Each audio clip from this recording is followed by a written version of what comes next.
Free में मिल रहा है सरकारी राशन नहीं सरकारी नहीं है इसको अभी लेना है आप बोल रहे हैं वो फिर मेरे वो फिर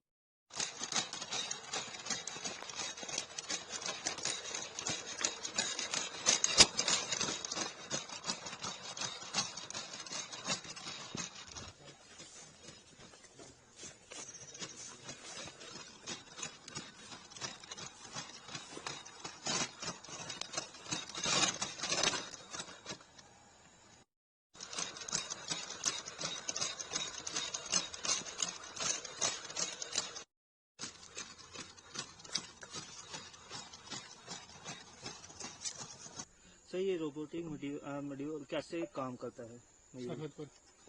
ये जो रोबोटिक म्यूल हमारे पास आया है ये सेना में आने वाले बहुत सारे बदलावों में से एक है जिसमें कि हम न्यू जनरेशन वेपन और इक्विपमेंट अपने अंदर शामिल कर रहे हैं।